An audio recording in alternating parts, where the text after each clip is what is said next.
संकष्टी चतुर्थी तर दर महिन्याला येते, पण अंगारकी चतुर्थीचा योग वर्षातून फार कमी वेळा येतो. तुम्हाला माहिती आहे का, संकष्टीपेक्षा अंगारकी चतुर्थीला 21 पटीने जास्त महत्त्व का आहे? जेव्हा संकष्टी चतुर्थी मंगळवारी येते तेव्हाच तिला अंगारकी म्हटले जाते. याचे कारण पुराणात आहे. अंगारक म्हणजेच मंगळ ग्रह.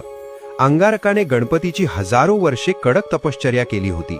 त्याच्या भक्तीने प्रसन्न होऊन बाप्पाने त्याला वरदान दिले, आजपासून जो वार तुझा आहे म्हणजेच मंगळवार, त्या दिवशी जर चतुर्थी आली तर ती तुझ्या नावाने म्हणजेच अंगारकी म्हणून ओळखली जाईल. या दिवसाचे महत्त्व खूप मोठे आहे. शास्त्र सांगते की वर्षभर येणाऱ्या सर्ण संकष्टी केल्यावर जे पुण्य मिळते ते पुण्य फक्त एक अंगारकी केल्याने मिळते.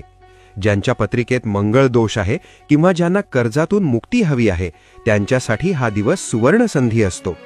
तुमच्या आयुष्यातील सर्व विघ्न दूर होवोत आणि बाप्पाची कृपादृष्टी सदैव तुमच्यावर राहो हीच प्रार्थना.